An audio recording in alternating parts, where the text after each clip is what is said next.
Hello and welcome to the SorareAndrews podcast, brought to you by RotoWire and sponsored by Sorare. I am Andrew Laird. You can find me as Lairdino at Sorare, joined as always by Andy Black, who you can find as Black on Sorare. Andy, a little bit of a different background today. Yeah, good morning. I'm on vacation right now. I'm a little out of the loop as far as current goings-on go. I heard there was something about Austria today. There was. What's funny is that so we're talking about Challenger Europe today, or at least that's where we're starting.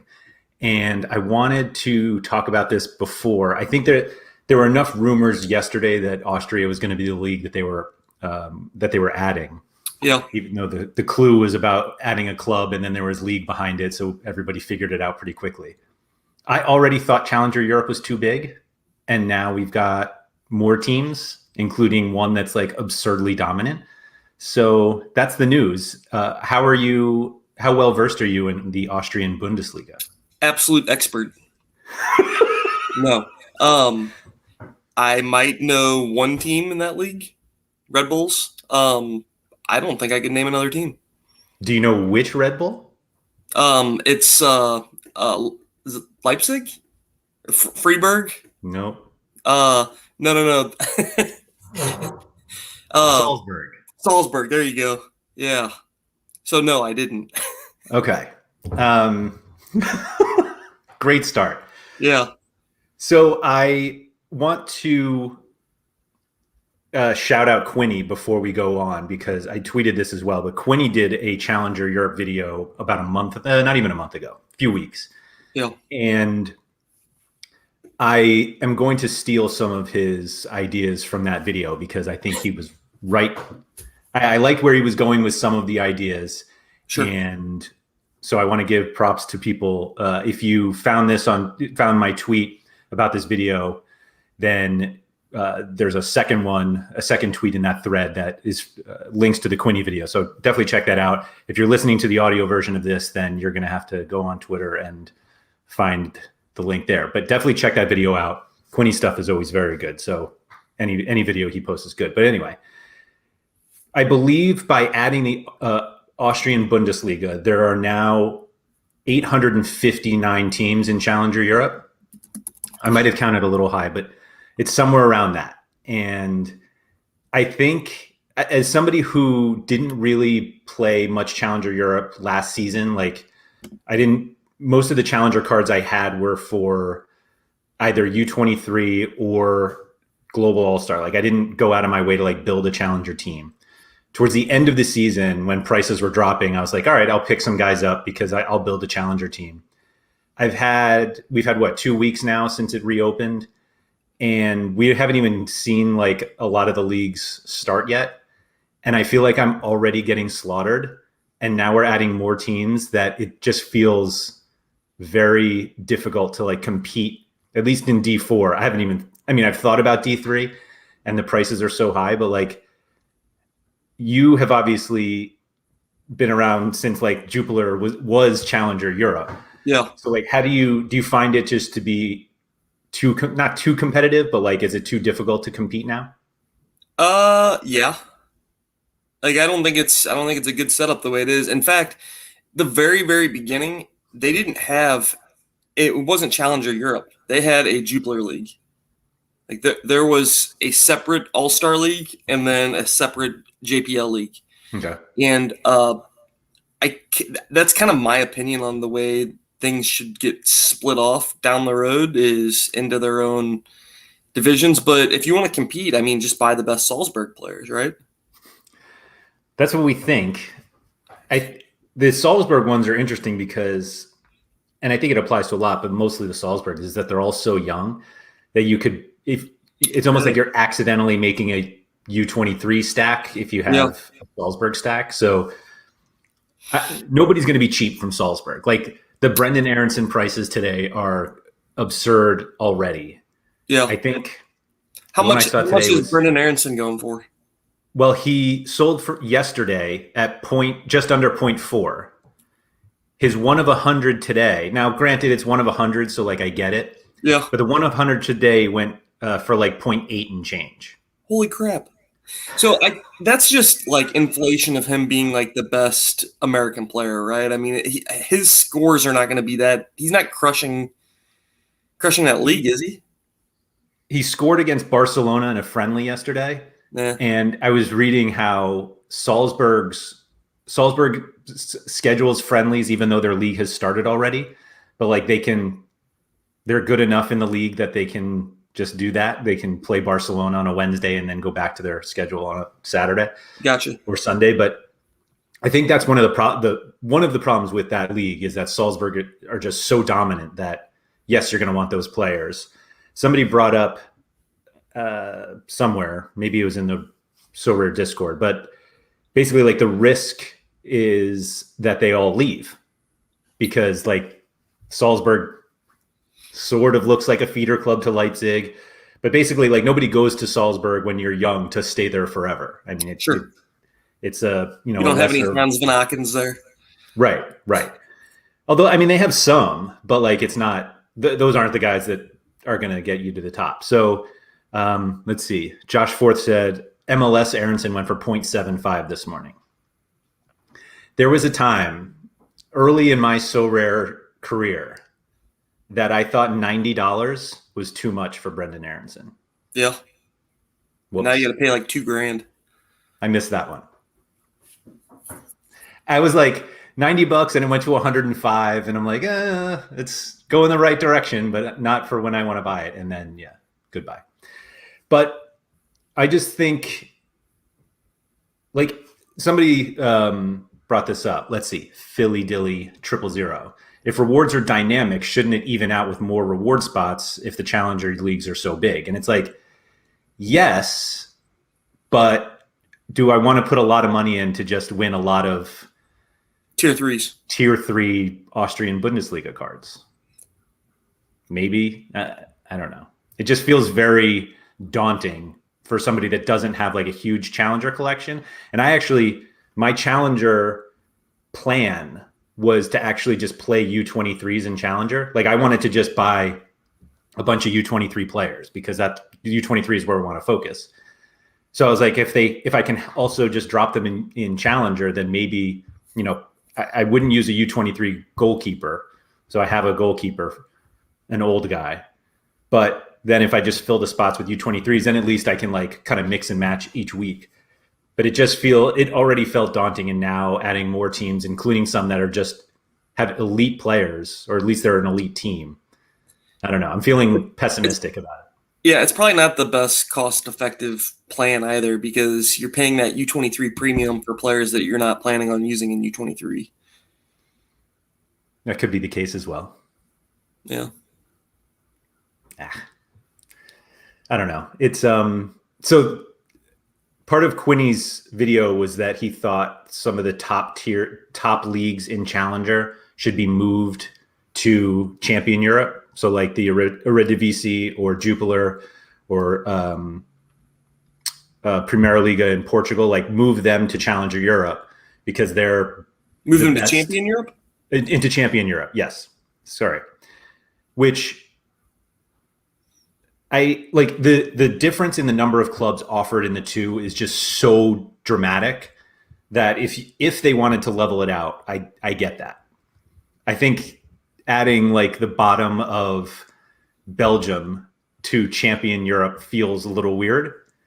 So my idea was that the champions of all of the Challenger Europe leagues get promoted to Champion Europe each year. What do you think? I don't know. It would basically be like Bruges and Ajax and Salzburg and one of Sporting Porto or Benfica, like they move to Champion Europe the season after they win the title. And then the next year, if they don't win it, they get pushed back to Challenger and whoever wins it goes back up. Is that too crazy? I think it's pretty crazy. I'm just trying to think if there's any like bugs. Like, I don't know. It just seems weird. Like you have your Champion Europe team playing against the Challenger Europe team every week. I guess there's nothing wrong with that. It's not going to cause any issues. I don't know. It just seems complicated, complex. Like if they're trying to build a game for everyone, that might be kind of a weird nuance that people won't get right away.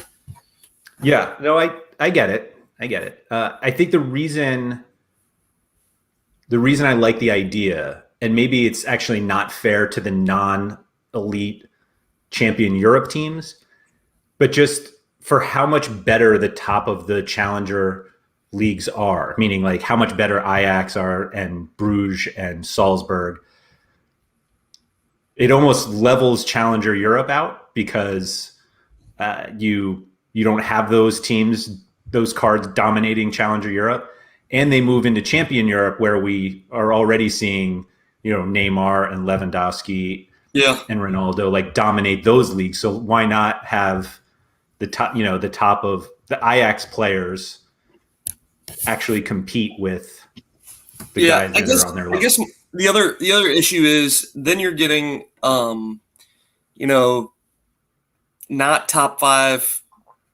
league teams competing in champion Europe where when they bought it's such a big change when they bought those players or when they bought players from those teams. They got them at a discounted rate that they weren't paying for champion Europe players, so they paid less for them. I mean, there's a premium on champion Europe players. But there's a premium because of the teams they're on, not because they're in champion Europe. Yes and no. I mean, you can use those cards to win the best champion Europe players. Um, yeah, they probably also score better than a lot of other teams, but I mean, you bring like Bruges in there, who's not playing well right now, but you bring a team in that is playing well out of Challenger. I just think that they could come in and kind of break champion Europe a little bit for a while they're on a hot streak or something. I think it pissed a lot of people off. So it's better to break challenger Europe than champion Europe. Challenger's already broken. I'm trying to fix it. Yeah. I don't know. Then you might break 2 divisions. It just seems to me like it would be better for the challenger competition if we didn't have these like overwhelmingly dominant teams that if you have them, you're set. Like the top of challenger Europe just seems so much bigger, so much better than the middle.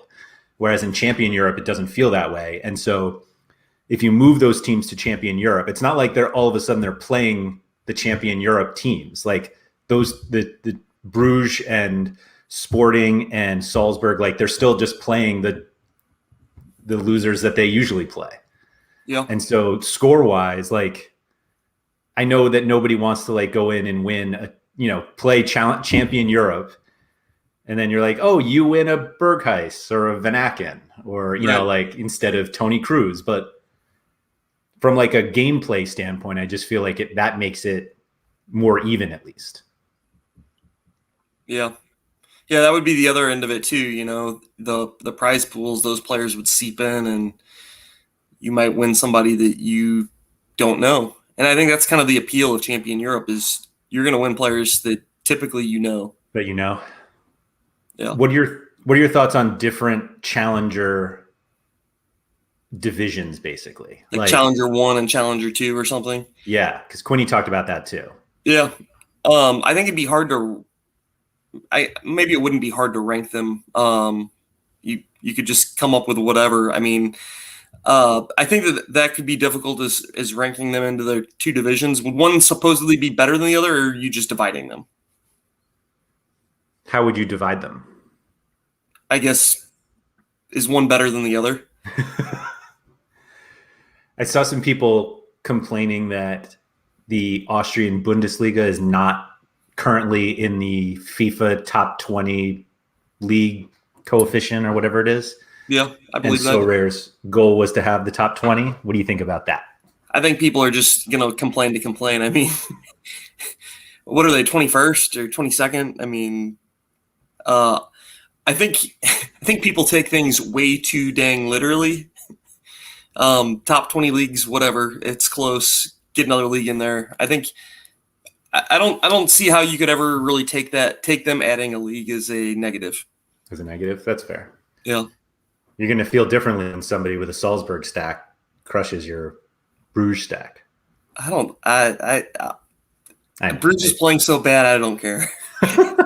It's 2 games into the season, man. Yeah, but they ended last season kind of, struggling a little bit. Because they had already won the league. Well, no, I mean they almost lost the league to Genk. But they didn't lose it. They didn't lose it. They were close. I see the champion cards with with the thing in the background. They're there. They won it. Yeah. Somebody just pointed out that there's a U23 announcement that literally just went out that basically you can win U23s wherever we play. Wow, this is the longest announcement I've ever seen in Discord. Yeah. I probably won't read it because I really don't care. Yeah. I don't know. It just seems like the U23s were broken and maybe they fixed it. Yeah, cool. If anybody in chat has read it and can give us a TLDR. Yeah. Like preferably 1 sentence. That would be great because there's like 8 paragraphs here from Dan. Oh, Carl, excuse me. He did it. So does this mean we just have to like stack in Challenger Europe and hope for the best? I think so. I really don't know what the best strategy is going to be. I think one thing that idea that I like is just break them into their own divisions per league.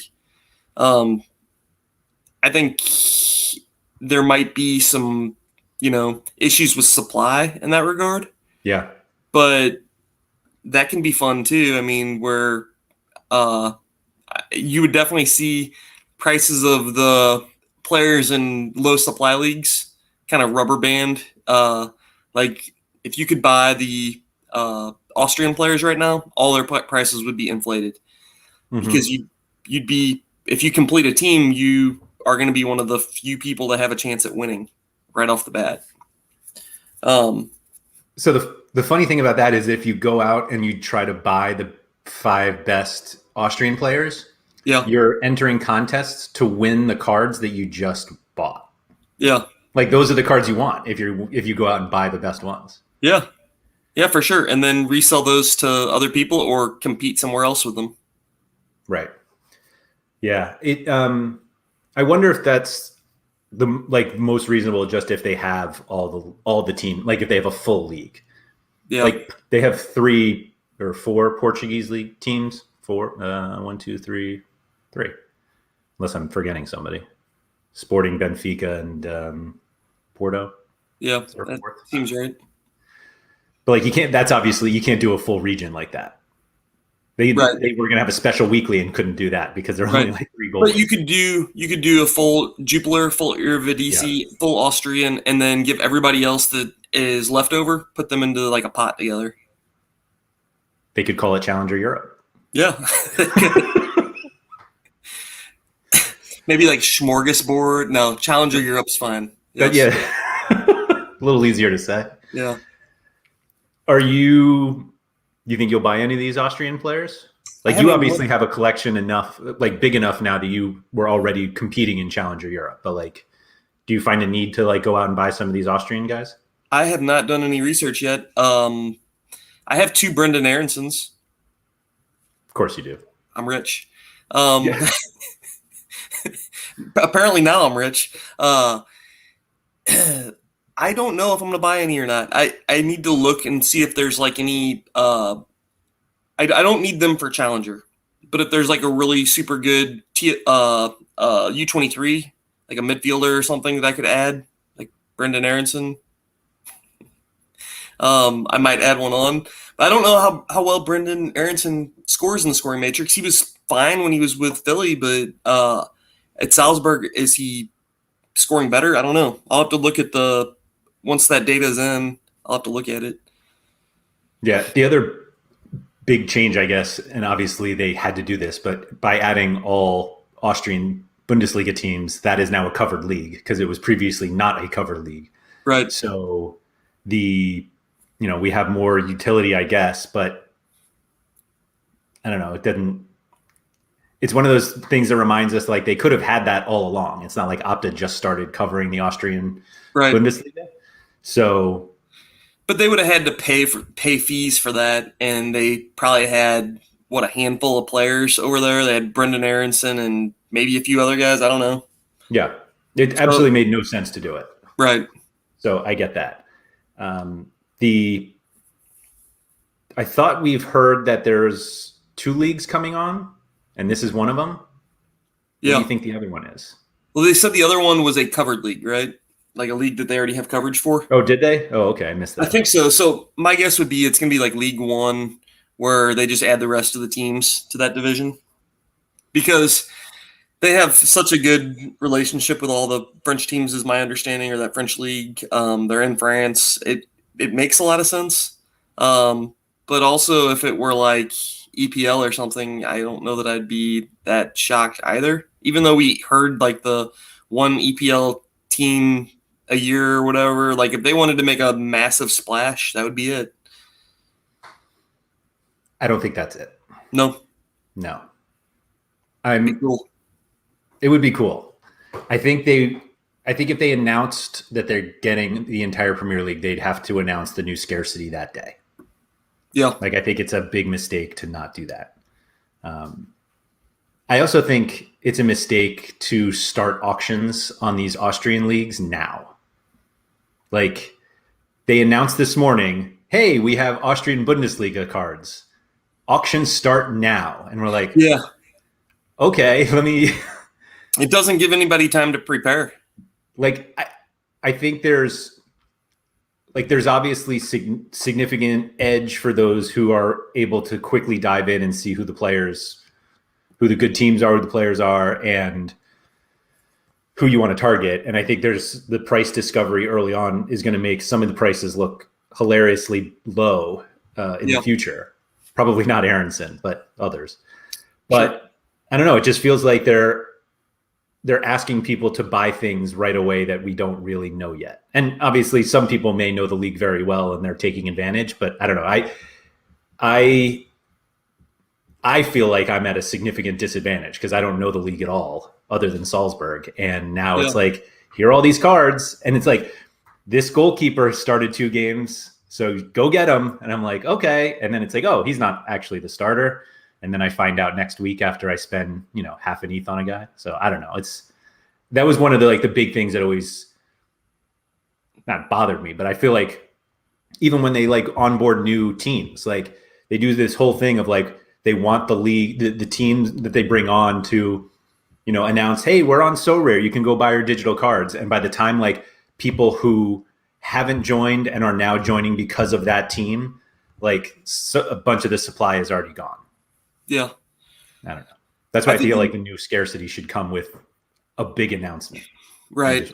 That makes sense. I think you made a really good point there that a lot of people don't maybe follow, kind of knowing what you don't know.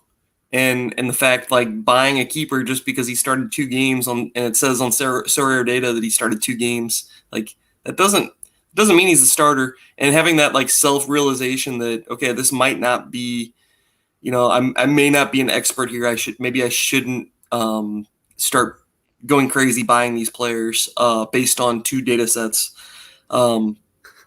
Hey, go out, do more research, find out more. I think is really important in new leagues like this. And I probably will dip my feet into this league a little bit, but I'll probably have to do quite a bit of research before I make any purchases.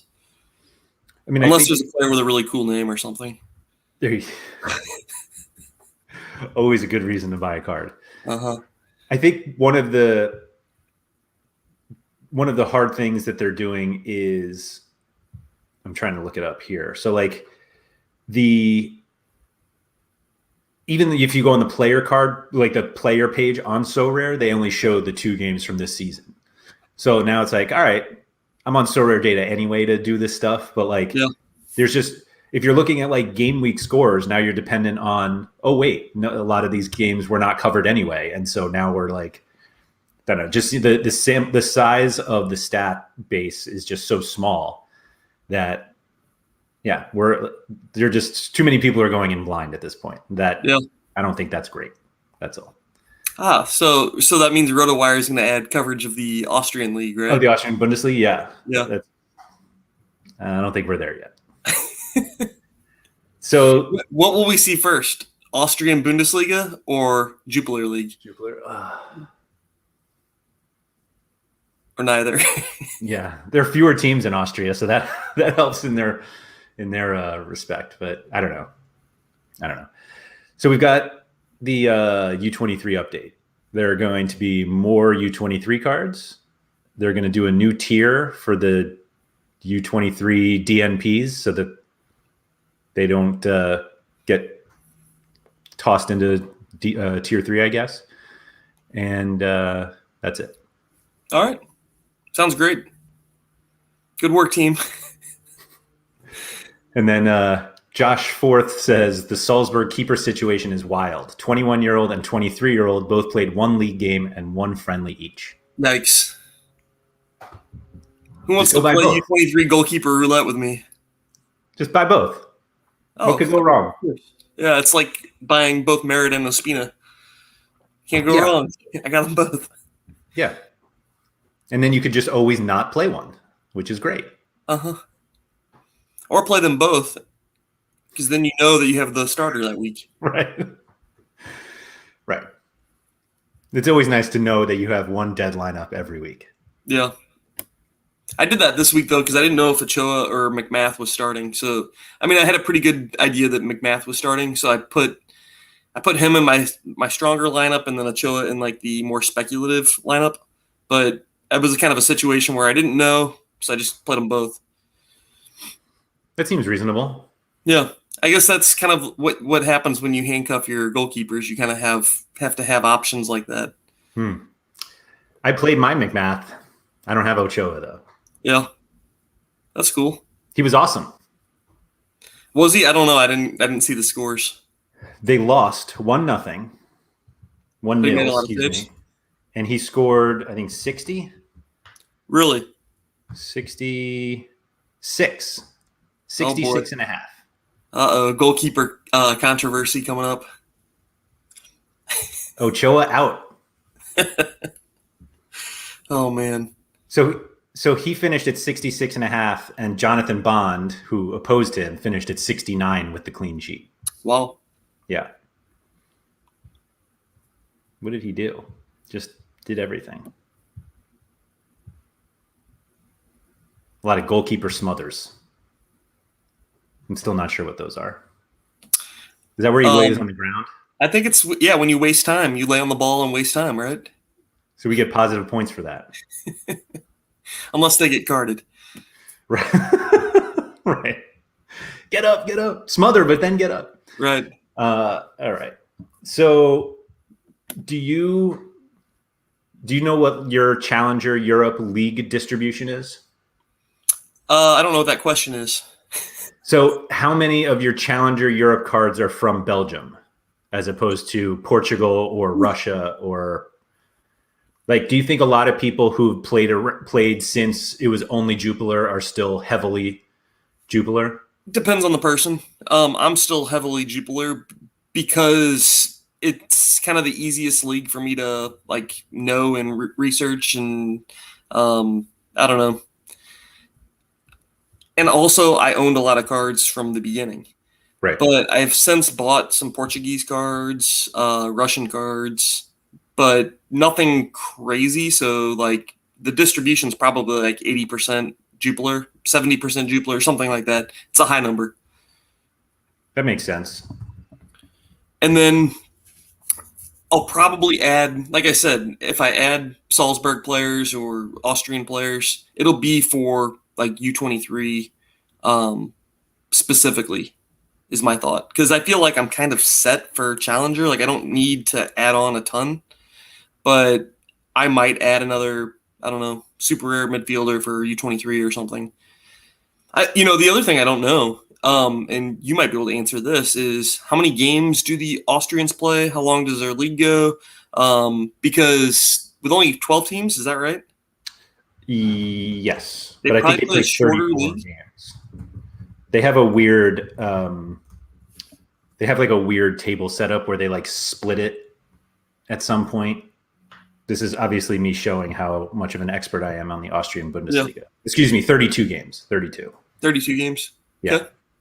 Okay. And then they have like a playoff of the top 6 teams and the bottom 6 teams to finish out like the rest. So it's 22 regular season games, and I think then they play 10 to like the top 6 get to compete for the title, and the bottom 6. That seems like a lot of games. 32 seems like a lot for that many teams. Yeah. Yeah. I think you play every team twice, and then you go into this playoff where you play the bottom, the other 5 teams. So that's how you get to 10. Okay. Interesting. Yeah. So theoretically, you could play one team 4 times. Okay. I wonder if you'd want the best team in, like, you'd want the 7th best team, stack them, because at the end of the season, theoretically, they're playing like the teams that are fighting relegation, as opposed to Salzburg, they just kill everyone. But yeah, I don't know. I think preferably you want the Salzburg players, right? Yeah. I think preferably the best players, right? That is the way to go.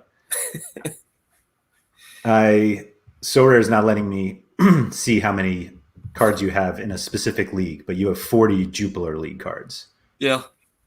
And 11 from Russia. Most of them don't start. How come? I don't know. I bought a bunch of young CSKA players, and I don't know. They don't start yet. That's how it worked out. Yeah. That's fair.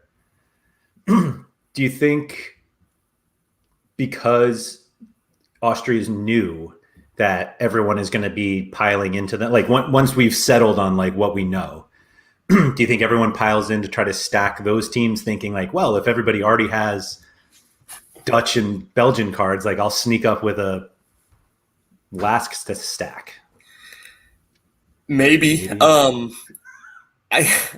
don't know enough about any of those teams to like say, like, is there another dominant team that you can buy that, as long as they're not playing Salzburg, they're gonna crush? Not really. Not really. I don't know. Or even like an above average team that you could stack over there. That's where I think the research will be fun, because if you want the best stack, you just go by Salzburg, but there might be a above average team that people don't recognize, realize, care about, whatever, and you go buy 5 starters from their team, or the defensive stack from their team, and maybe they're very clean sheet, or the high clean sheet percentage or whatever. There could be some really good finds out there. I think somebody said it's going to be like Mineiro, where they just kill everybody. And so if you have stacks for them, that's good. Salzburg has midweek. I'm guessing somebody's in the Europa League. I haven't looked into it since it's been like an hour. Yeah. I'm just not sure I'm going to dive in that much. I'll let the prices settle and then figure out if I actually want to get in. Yeah, and then you'll win one of those players, and then you're going to be like, oh, all I got to do is add another one, or buy the goalkeeper, and then I'm well on my way. Right. I got their best defender. Let me go buy the 3 U23 goalkeepers that may start. Right. For 0.7 each. That's the other big thing too. Like if they really wanted to sell a ton of cards, if they split this into like divisions, like, okay, now it's just the Austrian division, just the Jupiler division. How many people would have incomplete teams for those divisions? Well, theoretically, they could do that with like special weeklies, right? They could have an Austrian. Sure. But I think more so like if the new division structure was JPL, Eredivisie, Austria, and then everything else, there'd be so many people with incomplete teams. They would sell a load of cards because people would be like, all right, I need one more JPL player. Right. 2 more Eredivisies. I don't know. I could see them, maybe going that route if they just wanted to sell a ton of cards. I don't think they're having trouble selling a ton of cards already. Yeah, you're probably right on that. I get that like business is all about making more money, not necessarily the same amount of money, but it doesn't feel like they're pressed for needing to sell more cards. I mean, they slowed down the auctions anyway. How low? What are they down to now? Like 3 minutes? Yeah, 3 minutes. Yeah. Which, from what we've seen in the last few months, 3 minutes feels like an eternity. But yeah, supposedly it helps the secondary market. Whether it does, I don't know. I haven't sold enough to figure it out. Yeah. Do you think more U23 prizes makes you play U23 any differently? Like, that's already a priority league for you anyway, isn't it? Yeah, for sure. I've been kind of out of the loop just over the last week, just being out of town and everything. I just know that I saw like a bunch of people complaining, getting the pitchforks over some stuff with U23, like they were upset about the prize pools or something. I don't really know what the big deal was. I'll tell you what the big deal was. Yeah. Is that the supply of U23 cards was really low. So in U23 contests, they were not giving out enough U23 cards. But the reason that was the case is because they were taking U23 cards and putting them into the regional tournaments, Yeah, or Global All-Star. sure. So it's like, why am I playing U23 to win an Mbappe? Or, I guess Mbappe is the poorest example because he's Jesper Karlsson. If it's so hard to win a card there, but I can actually win one in All-Star, why wouldn't I just play All-Star? And I think the response should have been like, go play All-Star. But it's like that, you're buying U23 cards to play U23 tournaments to win U23 cards. And that prize pool was just so limited because they took some out and put them into All-Star and didn't tell anyone. I mean, They didn't announce it. Right. Obviously the prize pool is set every week. We could see it, but like there was no acknowledgement until today that, yes, we did this when we changed the reward structure and we should have said something. Right. Which is nice they say that at least. Yeah, and I didn't read the announcement today, but I imagine it's along the lines of, we realized that we goofed and we need to pull those rewards back out of All-Star and keep them in U23 to keep those prize pools decent. I don't know if they're pulling them out. Or reducing them or whatever. Rebalancing is probably the word. Maybe. Increasing it. I can't read through all of that. I see the word balancing. So they're going to try to balance them out. I don't know. I feel like if they recognize that the problem exists, they'll come up with a solution to, get it fixed. I'm probably way too nonchalant about a lot of this stuff, but like it just doesn't get my panties in a bunch. So what does then? You can't go a full week without being upset about something. I don't know. I probably could.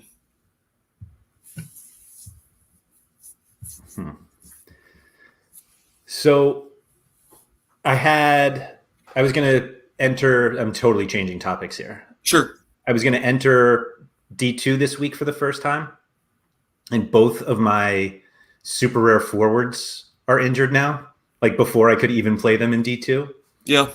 Should I just sell everything? Yeah. Sell that whole gallery. Get rid of it. Perfect time to sell now. So you had Tyler Pasher who scored a goal and then got hurt. Is that right? They went down to 10 men. He scored a goal and then got hurt. And this is after last week when I had Christian Djome score twice and get hurt celebrating a penalty. Oh, boy. Want to know how many cards I won? Grammatica. I won 0 cards with both of those players. Oh, boy. Yeah, sell the gallery, man. I'm going to sell it all for Brendan Aronson cards. I'll just buy back in for Austria. I'll become the Austria Bundesliga expert. Are you going to rename yourself to Sorare Austria? I should do that. Nice. Are you going to buy more super rares to cover for them? Yes, obviously. So you are going to play D2 then? It's Thursday morning here, so I have 21 hours to get another one if I really want to enter D2 because I don't have a super rare goalie. But I've had a lot of trouble buying super rare forward, like finding a super rare forward that I want to spend a lot of money on. And Pasher I actually got very cheaply because he was gone at Gold Cup, and I think people don't realize who he is. And I give full credit to Skylar Redpath, who changes his name all the time. He's Crypto Kicks on Sorare, but he was on the Pasher train like very, very early on, and realized he was taking set pieces for Houston. He was a forward. He's like 27 now, came from the USL, but he was like, this guy's good. And I was like, okay. And then I was able to get a super rare thanks to someone else, actually. But the Dajome one was like one of the more expensive cards I bought like since I joined Sorare. And like it wasn't even expensive for a super rare. And so so I have like I don't have the budget to be like, let me just go out and buy whatever super rare forward I want. Like, and not even that. Like, I'm obviously not going to go get the Velo one, but like, I'm not getting. I can't think of some middle of the road guy now. Forward is a black hole for the MLS. Like, I feel like you're either paying elite prices or you're paying like bottom barrel type prices. There's not a lot of like middle of the road guys. And then the other weird thing is a lot of the forwards are actually classified as midfielders, and then you have midfielders that are classified as forwards. So that problem definitely exists. And somebody was asking me for us to talk about that, like guys who are not miscategorized, but if they have like two cards, which ones we'd want. Yeah. And I think we talked about this a few weeks ago about Columbus, because I was like considering doing a Columbus crew stack, because I've had Zalarian for a while. I won Mensa, and it was like, oh, I don't want to buy Zardes. Like I didn't want it. And then the new Kevin Molino cards came out, and he was a forward.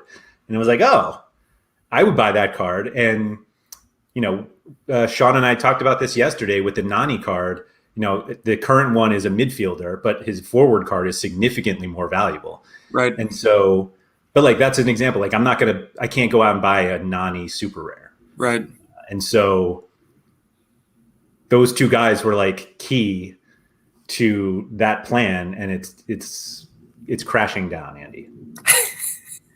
I will say, just my Zardes. There are two people in the Sorare, in the RotoWire Discord who, as of now, have very, very fun placements in Champion America Division 2.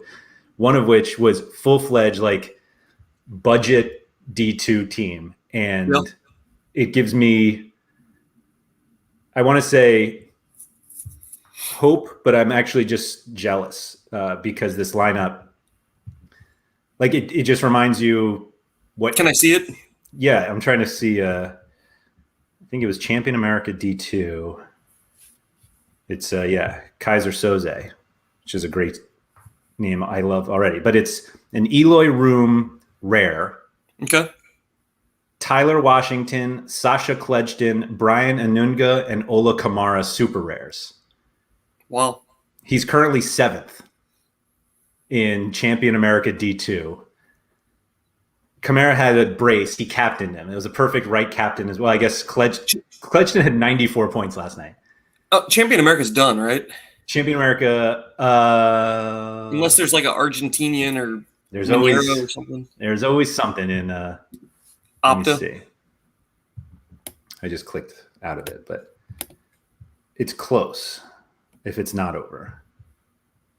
Champion America D2. There's one card left. Oh. That's a silly. Let's see. I bet it's somebody not even playing. It's got to be a Quintero card. It is. Yeah. Daniel Cervantes. This guy's. I think he's hurt. Even better, at least for Kaiser Soze.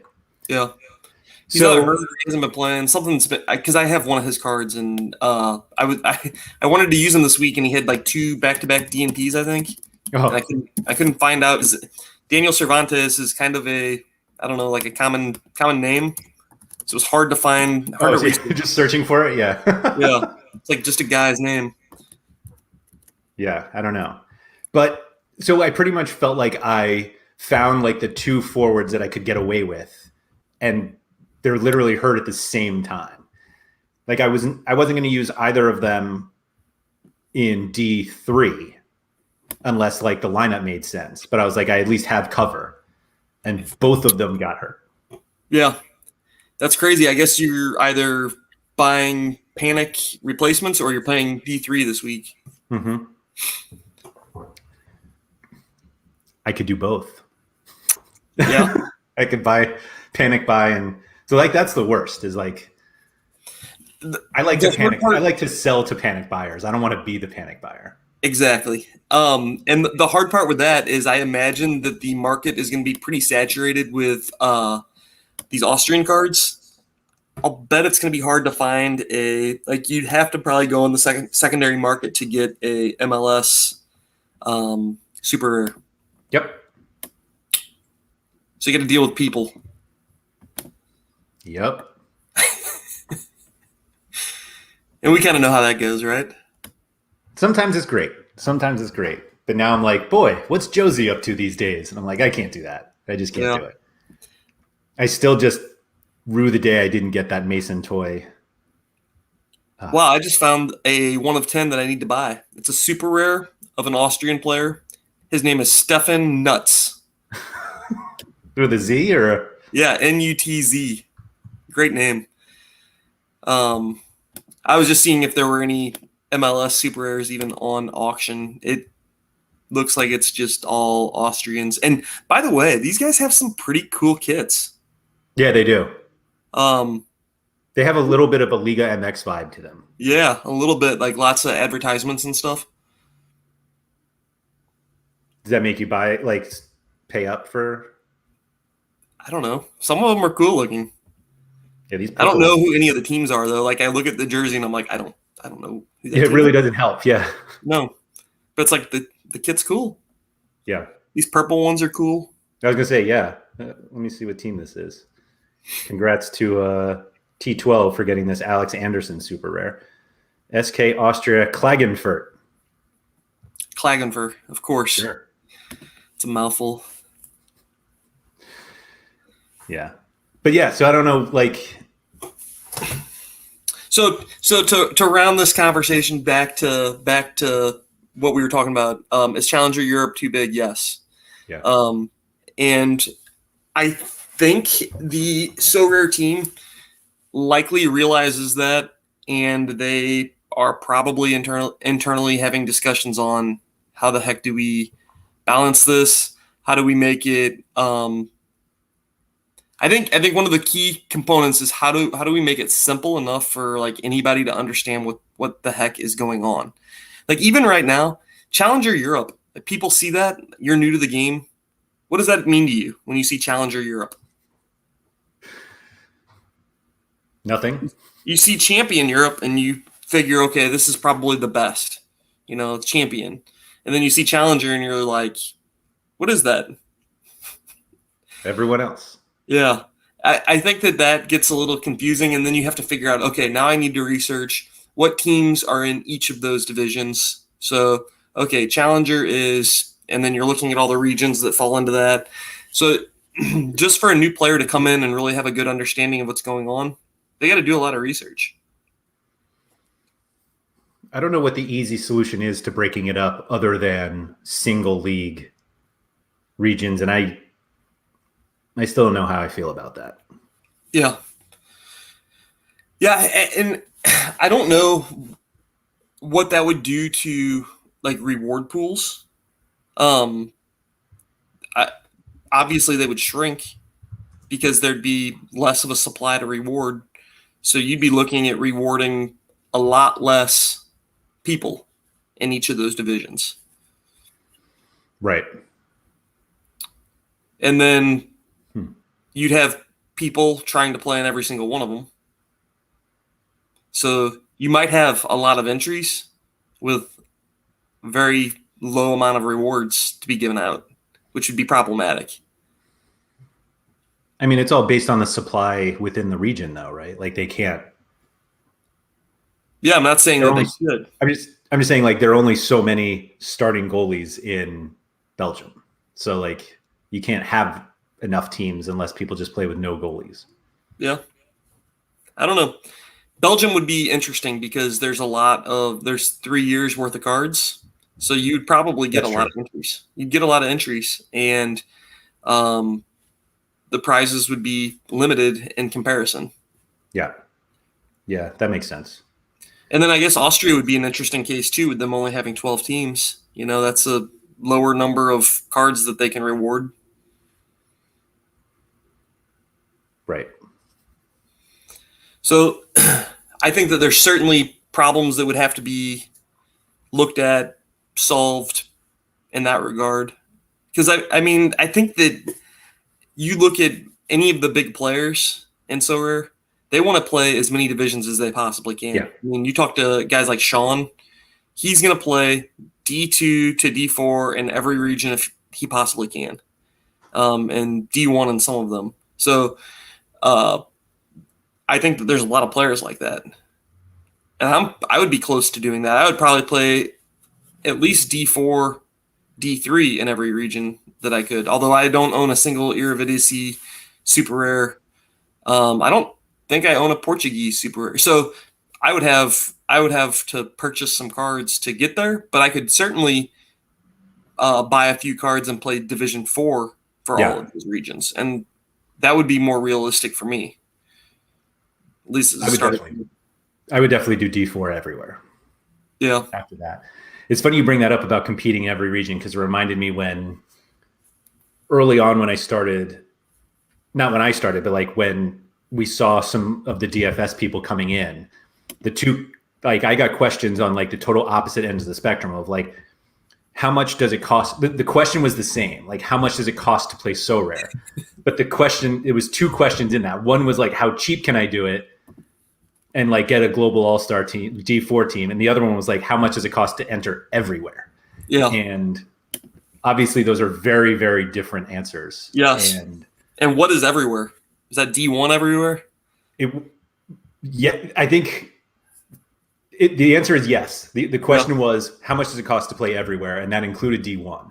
And then when you show them that almost like cost, if you are somebody who's going to say, I'm going to spend whatever money it takes to play every region D4, 3, and 2. Yeah. The cost to get into Division 1 is obviously much higher, but it's almost not the cost that keeps people out. It's the scarcity in terms of like, you just can't get those cards because a lot of people, or excuse me, small-ish number of people own a ton of the uniques, and it's in their best interest to not get rid of them because you don't want to compete against more people. You want to compete against fewer people. Yeah. I think we're kind of at a point though now where there is enough people playing the D1s where you really can't just hold a couple cards to keep people out. Like early on, maybe, but I think now there's just too many people competing for those cards at auction and buying them up. Where I think that those guys are having to compete a lot harder than they ever have. How many people do you think that is? For a specific region, I mean, you look at Champion America, there's a lot of people playing D1 there. What are you considering a lot? Well, I don't know, 20 people. Right. Okay. Yeah. Let's look at D1 this week and see how many people were entered Champion America. There are 28 in All-Star D1, and I'll be honest, I don't know like who. Like I don't know if the people that play regional D1s prioritize All-Star or the opposite. Like those are the leftovers. Like Pavel has a team in All-Star D1, but it has 0 players playing this week. So like obviously they're not playing it like competitively. Yeah. But I can look. I probably won't look into it, but like you could figure out how many unique Sorare managers are playing D1. Yeah. And it's probably better to just wait for Champion Europe to open up, because I think a lot of the people who play it play those too. Yeah, like there are for people sure. who play, Champion Europe D1. They're not going to play Champion America D1. That's all. Yeah. I had something else and now it completely lost my train of Drew's thought. got a question. I got Herv Kofi for around 0.3 a while ago, and his latest sale was 0.6. Would now be a good time to sell him and reinvest that ETH into multiple cards? I don't know Kofi's situation. I think that he was a starting U23 goalkeeper in Belgium. I don't even know what team he plays on. He's not U23 anymore. He's not He's with U23. Charleroi this year. I assume he's the starter then. Yeah. 0.6 seems awfully high for just a starting above 23-year-old goalkeeper. Sure does. Wow. If you can Wow. get 0.6 for him, I would do that in a heartbeat. 2 days ago it was 0.43. Okay. 3 Yeah, days I ago. would say 0.43, 0.45 is probably more realistic. 0.6, I don't know. I'd have to look at that private offer to see if there was like maybe other cards included or what. I mean, you can't even get Brendan Aronson for that. Yeah. And I don't know what the thought is on Kofi, if he's like a super hot prospect or if people think he's going to do well this year, but I don't think Charleroi has like I don't think that they're supposed to be a top of table team this year. I think that they're more mid table. I don't think that they're going to dominate. So I think if you have the need for 0.6 ETH or 0.5 ETH, and you think that you can get it out of that card and you can buy things that make more sense for you, then I would do it. I would sell it. the way I look at it is goalkeeper doesn't matter. Yeah. And if you could, sell high on a goalie and just replace it with somebody cheaper, that your actual SO5 results are probably not all that different. Yeah, I agree 100%. And the only thing that I'll say matters at all is if you're going to do any type of correlation. If you're not planning on doing any correlation with the goalkeeper, then they truly don't matter, and just get any replacement that plays every week. Yeah. That's good advice. But Speaking of, if you are going to correlate, then get the goalkeeper that correlates with your defenders, or get the defenders that correlate with the goalkeeper. yeah, that makes sense. Speaking of goalkeepers, do you ever snap by random guys who get starts? Did you happen to see what happened with Portland last night? I did. I was watching that game. Oh, And I had I own the same backup that you own, Alges, or how do you pronounce it? Ivicic. Yeah, there you go, Ivicic. I don't snap by them really. Like if I'm watching the game and I see somebody gets hurt, I might go check prices real quick, but usually somebody else beats me to it. Like the good example last night was Chicago. um Shuttlesworth was out, and they started like a 12-year-old. yeah, no, him, but also didn't DC's keeper get Hamid hurt? got hurt. Yep. Hamid got hurt, and a bunch of people snap bought Kempen. Yeah. So I don't do it because I'm typically not fast enough. There's always Yeah. people out there that are already logged in and they're snapping up these guys. Yeah. If I were faster, I'd do it. Okay. All right. Well, so that's reasonable. So I actually have owned Kempen before in this season. So Hamid missed the beginning of the season, and I want to say Hamid had a sports hernia, which is really bad because he was out for a long time, and that's what Carlos Heel supposedly has, and I can't have him out for a long time. Yeah. But so Chris Seitz started the first 4 games, and I remember seeing the lineup come out when Kempen took over for Seitz, and I like snap bought Kempen. But like Hamid was coming back. There was like, it was soon. So I basically like flipped Kempen into Stephen Cleveland, who I've used like all season. So like the the snap buying of goalies, there's like that two, you either get a really cheap starter for a while, which is what I had with Cleveland, or you're just flip it quickly like Kempin. So this guy, Gabriel Slonina, he's the Chicago one. Yeah. Guess who snap bought one and then sold it in the same day? Not the same day, same like hour. No idea. Sean Newsham. Oh, that sounds like something you do. But like that's his team. Like he got the backup for his keeper for his Chicago Fire stack and then sold it like minutes later. Yeah.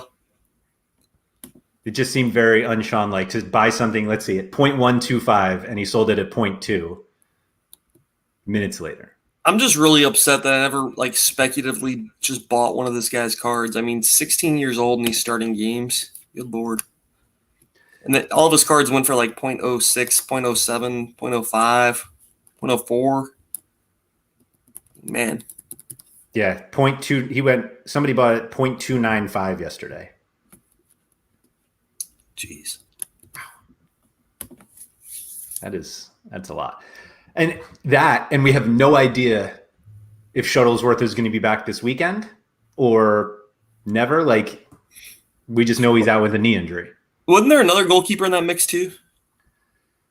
Last night? No. Like in the whole grand scheme of things for Chicago.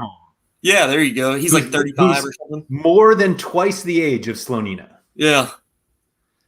So. And is he healthy? No. No. Okay. He's been like supposedly coming back every week for the last 3 months. So there's probably a good chance we see Chicago Fire sign a goalkeeper.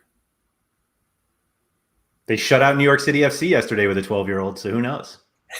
He's 17. I feel bad, but like, yeah, literally, I'm also more than twice his age, so everybody just seems very young to me. I snap bought Zach McMath. Yeah. It felt dumb. I already owned him because I handcuffed my goalkeepers. You have Putna too? I don't. Oh. I buy the real handcuffs. Oh, okay. All right. I like it. I almost got into the conversation in the I think it was the MLS channel last night, and everyone's like, "This is why you buy your backup," and I'm like, "Or this is why you buy somebody else's backup because now you have two starters." And then I just left. Yeah. I don't know. Most of the handcuffs I've bought, I bought out of like necessity because like goalkeeper was leaving for Gold Cup, or it wasn't like a spot injury or anything like that. Like right. I own Hassel because I own Crepu.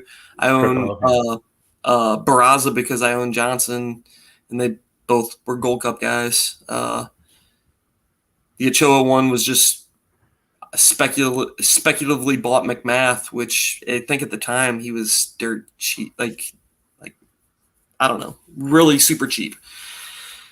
Because I think he was considered third string at the beginning of the year. McMath he was. Yeah, absolutely. I bought a Hunter Salty card this morning. Oh yeah. Now I'm handcuffing my backup goalkeepers.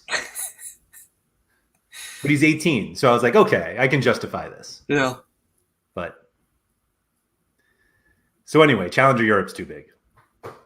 The answer is yes. For sure. Yeah. You got anything else?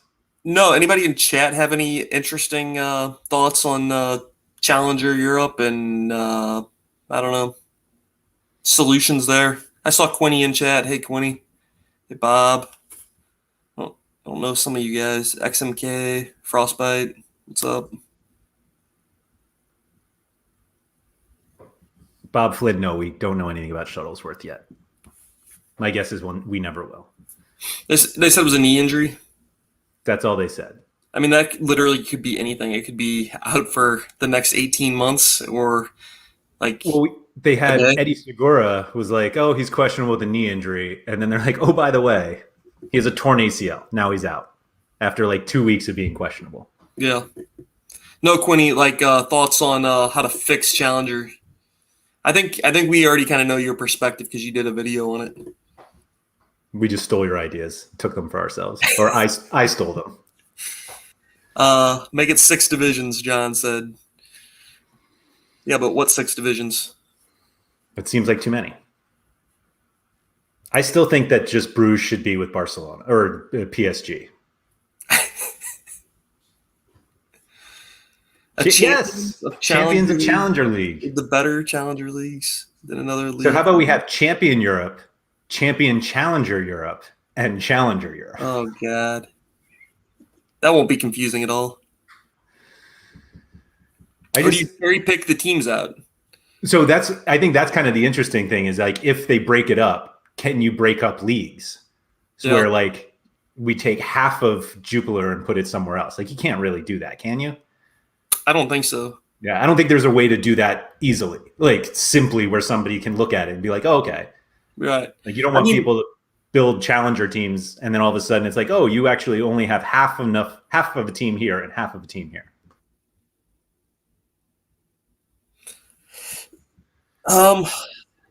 I think it could be Quinny. I think it could be they said it was a covered league. It could be, I don't know. There really could be another challenger. Like add it, like finish Europe, Russia or finish Portugal, and now Challenger Europe gets even bigger. Or it could be Ireland or Scotland. I mean, my apologies. We don't have a licensed team there. We just have the covered. Did they say it's a licensed? Yeah, they said it was like Opta licensed. Was my understanding. Opta license, not SoRare license. Maybe that's my misunderstanding. I don't know. But I thought that's why people were kind of speculating Scotland is because we had we have coverage there, but no teams there. Right. Okay. I don't know. That would be interesting. I know that there's a lot of Scottish soccer fans that would love it. I think that like adding the rest of Portugal, I don't think that they get a ton of. I don't think that there's a ton of Portuguese people playing Sorare. I could be wrong. I don't know that would really move the needle a bunch, but maybe there's opportunity there. And if they added a league like that, maybe it would bring a lot of people over. I don't know. I was going to say, given it seems that there's a pretty big Italian population of Sorare users finishing Serie A, but it also feels like the teams that they've added, like they have the good ones basically already. Yeah, if they added the rest of that one, it would just be like, to me.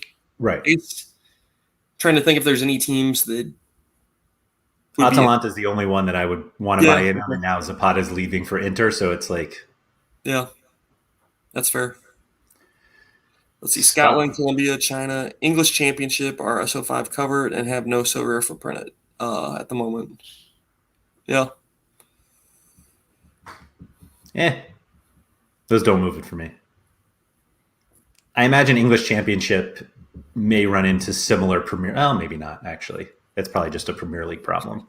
I could see them doing the whole Chinese Super League. Great. And it would be very disappointing to me because I don't like to compete in those divisions at all. Just due to my lack of wanting to do research on more Lees and Kims. It's just so hard to find the right information. And I don't know. I just choose not to. And I also can't watch the game because they come on at like 3 a.m. So I think that's the big reason. We still need that Rosetta Stone sponsorship. Yeah. Yeah, the English Championship would be absurd for a number of reasons, not least of which is that there are 150 teams there and they play 1,000 games a season. Yeah. Midweeks, international breaks, they keep on trucking. It is kind of interesting, though, like being able to get, I don't know, it just seems like adding a second division team wouldn't be a priority. But that is an easy way to get some Premier League players for the following year, at least. Right. Yeah, it's kind of a cheap way to get them in there. It's almost like the international teams. Right. I wonder if they're done adding international teams. I would say for the time being, yes. It'd be kind of odd for them to add one right now when the international break is over. That's what I was. Well, that's true. Well, I mean, there's another one. There'll be another one next month, September, October, whatever it was. For World Cup qualifiers or something? Yeah. Okay. Like, I actually wonder if they're going to release, like, I assume that they would, but like any time that there's an international break, do they just switch the cards? Like, we're going to have 2021, like, Belgium cards at some point, aren't we? Well, yeah, of course. Yeah, if they extended the license or got the license for multiple years or whatever, maybe. You're right. That's speculating. That feels like, what was the controversy the other day? Oh, that suspended Jupiler game where they're like, surely they'll just score it in the next round. And it's like, what? Yeah. Enough people are going to think one way and just think that's the way it goes. But yeah. That was a tough one. What are you going to do, though, right? I didn't have anyone, so I was perfectly fine with it. Yeah. Throw all the scores out. Oh, well. All right. I think we've gone long enough. We've speculated enough. And I still have lots of Austrian Bundesliga research to do. Yeah. I would be shocked if I bought any of these cards. These uniforms are pretty sweet, though. We'll be on stream next week, and you'll have a bunch of Austrians in your gallery. I guess. Frostbite throwing in a question at the end about a Bobase going to San Jose. I think that's a great move for him. He's going to play the 9 now, where he wants to play. Yeah. I think he's good.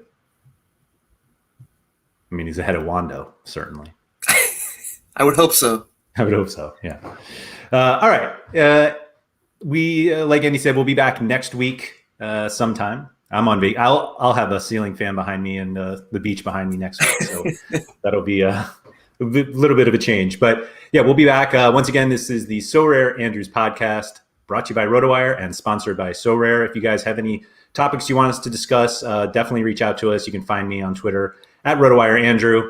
Andy is at ablack86. You can find us in the Sorare Discords as well. I'm under Lairdino there. He is at Black. So check us out. Andy, thank you for that. And I'll talk to you next week. Yep. See you.